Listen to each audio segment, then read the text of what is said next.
Hi, this is Gayle with BERNINA of Naperville, and what a day today is. It is a glorious, wonderful spring day. And do you know why? Because the Bloom and Grow quilt is finished. It's labeled, it's bound, it's sleeved, it's all of those things. And I'm going to take you through how I completed this version that we did here at BERNINA of Naperville. So, roll up your sleeves. It's in the home stretch now, baby. Let's get started. Now, of course, if you're watching this video, you probably don't need the spiel, but this is our last one. So we're doing the finishing touches, which is binding, labeling, and adding a sleeve. And then you're done. Now, they did bring back this Bernina L890 special edition, Quilters edition. So you might be stumbling upon these videos wanting to know, well, how can I do this from scratch? Well, it's pretty easy. You just visit BERNINAofNaperville.com and then you purchase the Bloom and Grow lessons from Bernina of Naperville. So hop on over there and do that. Why don't you? Okay. In the meantime, those of you that have been doing this with us, you know that this is something where we're taking videos that Bernina of America produces on the Bernina Skill Hub site, and we kind of give this our own spin. And we've been doing this as a year-long project monthly with different techniques as we go along, and we've been doing it as a quilt as you go. And there are all 12 lessons and the video links right here. We also have some presentation decks, so if you have not started yet and you've had your kit for a year, well, get a cracking, everybody. But I've given you the links to all of the other presentation decks right here in this presentation deck that you'll receive this month. So in this lesson, we're going to bind with our serger and a sewing machine. And first, we're going to create a sleeve where we add the label and do all of that self-contained in the sleeve. So what supplies do we need? Well, you're going to need that binding fabric, and I've already prepped mine. So I've cut mine 2¼ inches. I've joined them together with the traditional binding method, pressed it in half longwise, and I've wrapped it around this really cute binding spool. It's glittery and it matches our quilt. We're going to need 50 weight Cerakote thread in Ash Mist. That's the thread that came with your machine. And we're going to thread that through our needles. That will be the right and left overlock needles. And we're going to need the fusible thread for your lower looper, and we'll put more Cerakote in the upper looper. I'm using my Bernina L890 for all of my serging needs and the Bernina 990 for the embroidered quilt label and to stitch the binding on for the final time. Now, I mentioned that we're going to make a sleeve, and we're actually going to piece the sleeve. So one piece you're going to need is to cut 14 inches by 8½ inches of solid white. That's also going to be where your label lives. Then you're going to cut another piece, just any scrap that you have that's large enough from your Bloom and Grow fabrics. You're going to need to cut that 14 inches by 38½ inches. And then finally, I'm using the large oval hoop. So those of you that may not have a 990, you can do this on any Bernina embroidery machine. And I've even given you a download zipped file that has files for other brands of machines. If, for instance, you have a Bernina Serger, but you have a different brand sewing machine. But I'm going to, of course, be focusing on Bernina. So we're using the Bernina large oval, which is about the 6 by 8-inch hoop. Stabilizer is Stable Stick Tearaway Stabilizer and Isocord in 2 gray colors. Some additional supplies that you're going to need: magic pins, an iron, a marking pen, there's the stable stick and that little binding spool tool there. And I'm using a tool called the binding tool. And the binding tool is just going to help us with that fiddly stuff, joining the 2 edges of the binding together. And then in case you want to use the same color Isocord thread that I do, I used color number 152 and color number 142. So they're just slightly different grays. Before we get started, you may just want to have a look at the Bernina Skill Hub video that focuses on the binding. Mary Beck gives you instructions and she creates a swatch, a little piece to help you practice how you're going to bind your quilt. If you've never used a serger to do your binding before, you may want to follow her instructions on a little swatch just so you're prepared to finish your precious quilt that we've worked for a year to complete. So, hanging sleeve. We're going to attach the white label fabric to the long scrap of fabric. And then once we do that, we're going to press that dark fabric. We're going to press to the dark side. And then we're going to press in half longwise, right sides together.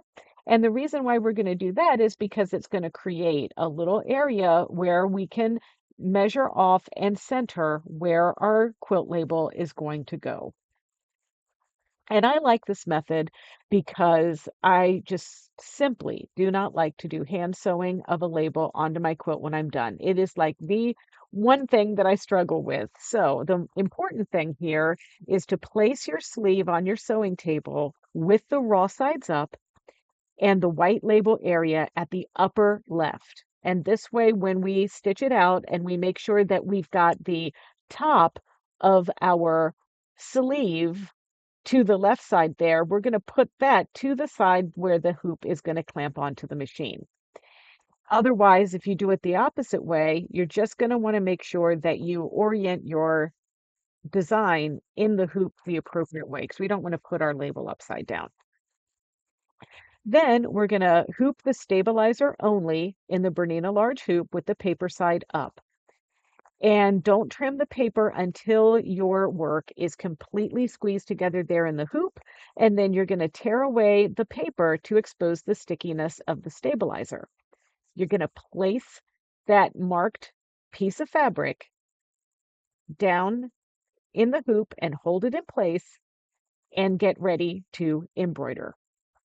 And just so you know, you can download the embroidery files right here, direct from this interactive presentation deck that, of course, I send out to you once you sign up for our lessons. So now I'm just going to zing this over to my machine. So here's my design. I'm going to pick pinpoint placement, and I'm going to do just the grid, touch the center, and make sure my laser is on there. And now I'm going to look down here and see where that laser is showing up on my work. All right, and we can see I need to turn my knobs in order to get that in the right spot. So I'll pin it. Then I'm just simply going to pick that dot right there and line that one up with the line. Now I'm ready to stitch. And I want my quilt settings off. I want thread away on. I want to cut on jump stitches. I want multicolor. Okay, let's do it. Now I went ahead and sent over our logo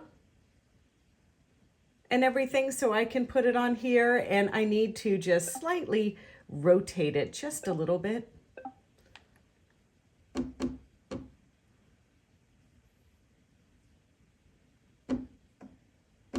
There we go. All right, so now I'm ready to stitch out. And I want to make sure that I actually delete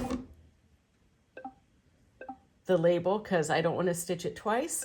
I kept it in there so I know where I'm stitching this, right? So now I'm going to stitch it out. So now I just need to trim up some little jump stitches here, you know, make that look cute, right? And then I put in this extra stitching here, so if you wanted to sew this on as a patch somewhere else on your quilt, you can do that, but I don't need it. I should have probably removed it before I stitched it, but I'm just going to come into the back and trim this stitching and just pull this out. Now that we're going to put the sleeve on the back, here it is finished. We're going to fold the sleeve in half. We're going to fold our quilt top in half, or the top of the quilt in half, to find the center of this.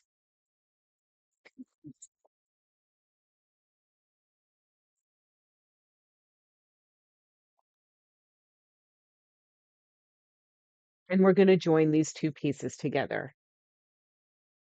And it's okay to pin baste.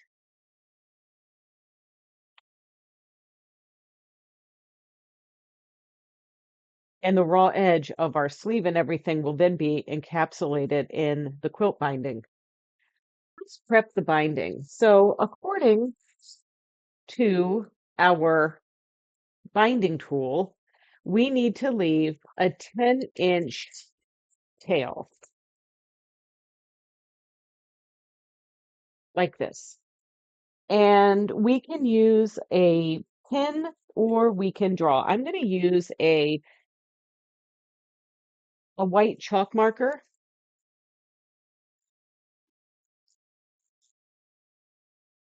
to represent my 10-inch tail there.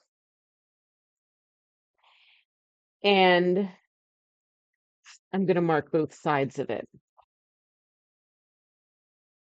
And I'm going to sew my binding, starting sewing it to the back. And I'm going to, normally we do this at the bottom of the quilt, but I'm going to do mine at the top. I think it's less obtrusive, honestly, to do it at the top here. And then what we want to do is leave a 12-inch opening between where we start and where we end. So I'm gonna, and part of this is that this is black and it's gonna be easy to make my markings on here. So there's my starting point and there's my ending point. And now I'm gonna line these pieces up together. And just like Mary set up her L890 in order to do the fusible thread in the lower looper, I'm going to do the same thing. So that fusible thread, which is this stuff here, I put it through my red path because that is essentially going to be the thread that's on the bottom. And I'm going to be using a 4-thread overlock stitch with integrated safety seam. That's stitch number 1, fusible thread through the red path, and Cerakote gray through all of the other paths. That's the left overlock needle, the right overlock needle, and the upper looper, which is the blue path. So getting started, I had my needle up all of the way like this, and I lifted my foot all of the way, and I'm starting on my drawn chalk line right here, exactly where these needles are going to go. And I'm not cutting anything off, I'm just abutting my raw edge there with my foot.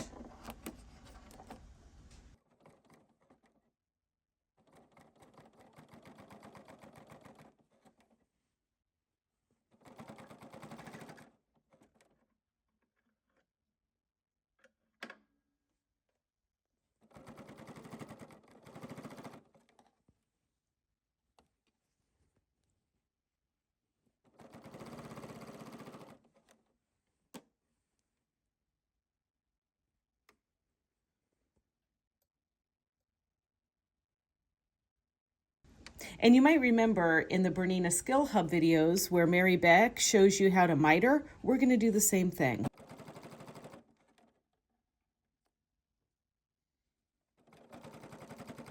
We're going to get right to the edge, just there, about 1/4 of an inch away. Now we're going to rotate and sew off.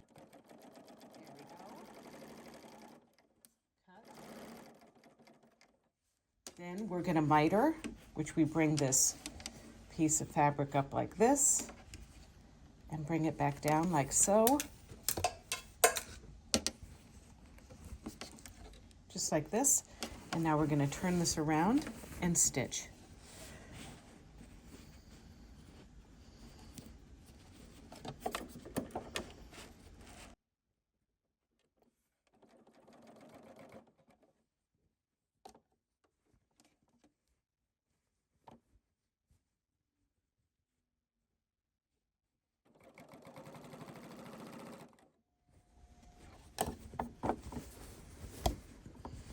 Now this technique is slightly different than a method I showed you in a previous serger binding video.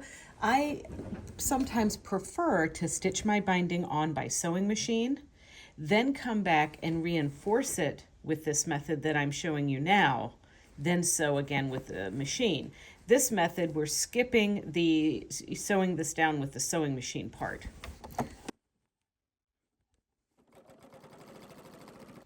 I'm back here at another corner, and once again, I'm going to stitch right until I'm about 1/4 inch away from that corner.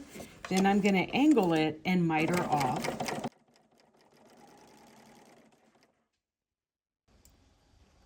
Trim my chain. Then bring my piece so it's even with the side like that, and back down again. Turn. Adjust if I need to, because sometimes it wiggles while I move it. And then get it back down under my foot and continue.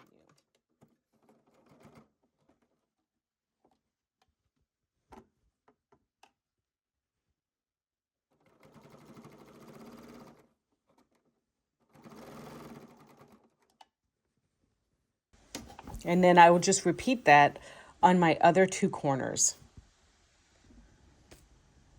I'm at the spot right before I got started, you know, that 12-inch gap that I marked on our quilt here.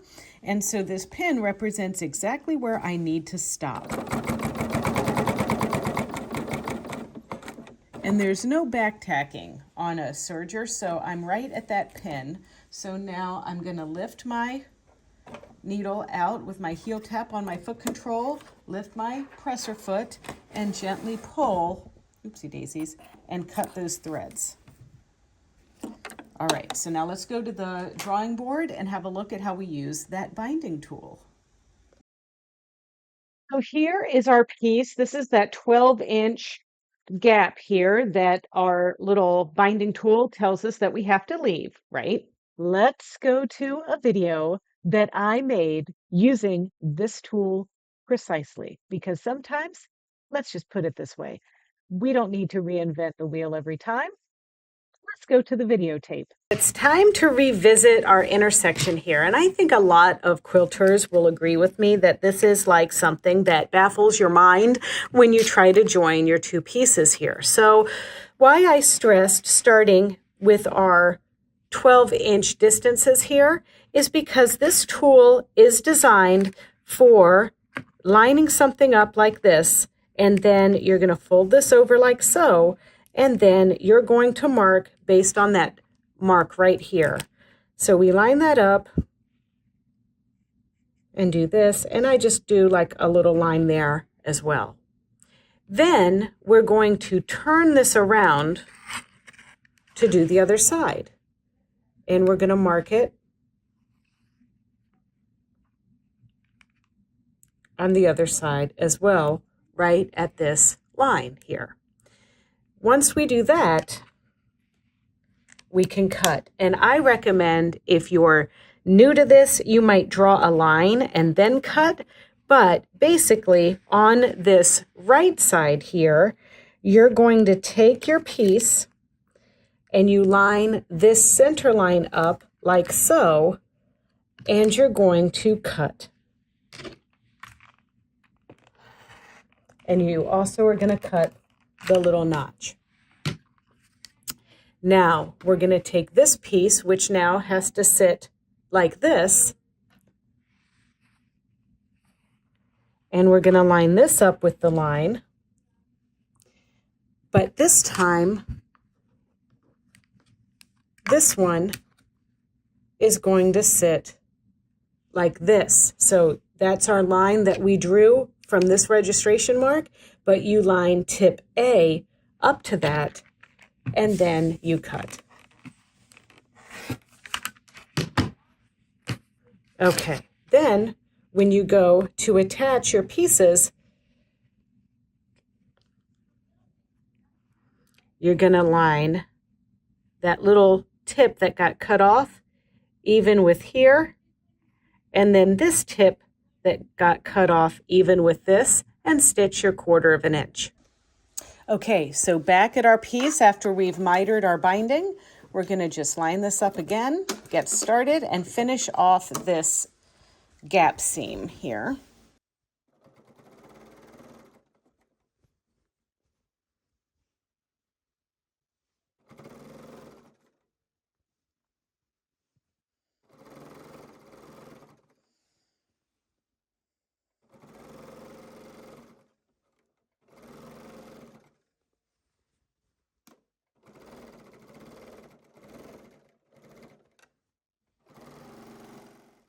Okay, so as you're pressing, now this is the top, that fusible thread really holds this down and you can get a nice miter on your corner and everything looks pretty. So, whew, we are in the home stretch.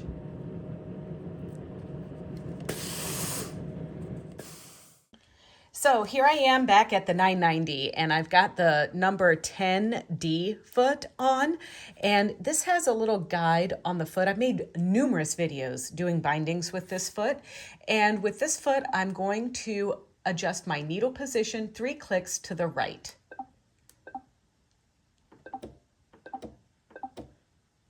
And now I can start anywhere on my quilt. This seems like as good a spot as any, and I'm going to lower that foot. And now I'm just going to stitch by lining this blade up with that edge.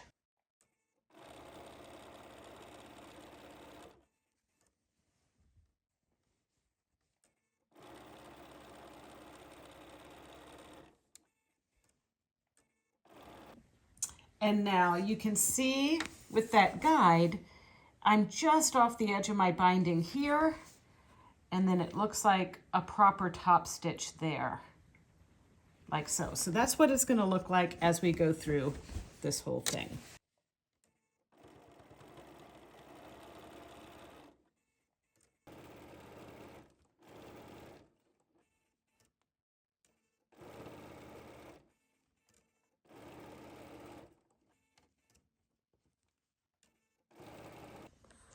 So after we get around our binding, which I am, and I'm pretty happy with it, I think it looks super cute, then we have the little flappy-do to stitch down from the sleeve. And I'm going to switch to a blind hem foot for this, and I think you're really going to think it's spectacular.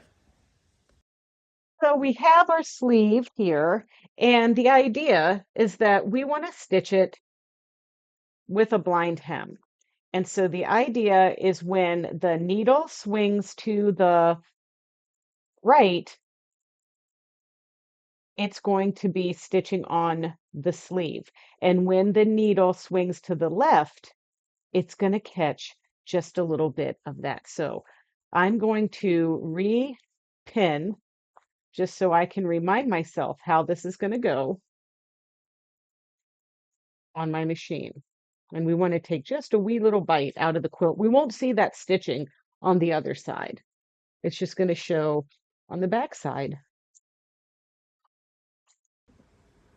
So with stitch number 9 selected and our foot number 5, which is the blind hem foot, stitch number 9 is the blind hem stitch, we're going to line the folded edge of our quilt up to the blade of our blind hem foot. Now you might have wondered, why not use our number 10D foot, which we've been using all along? Well, the 5 foot has a little blade that goes in between where the needle is.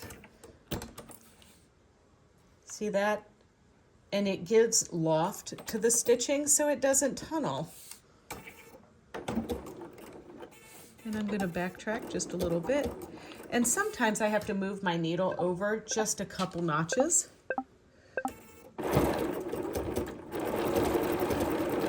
And I'm not really stitching on that white. I'm just kind of curling it around. If we look back here at what I've stitched, you can kind of see it just looks like a little zigzag stitch, but it's enough to hold the sleeve on.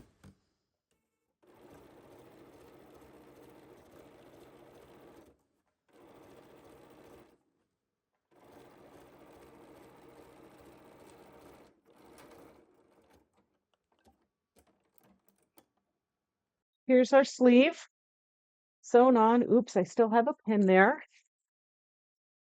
All right. So it's suitable for hanging. There we go.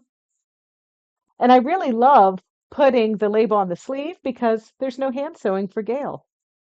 Well, what do you think? That was pretty easy stuff, right?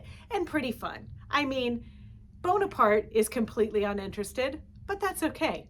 So if you enjoyed this tutorial, if you liked it a little bit or even tolerated it, don't forget to hop on over to youtube.com/Bernina of Naperville, and there you can like, comment, subscribe, and see almost 600 other videos that we've done.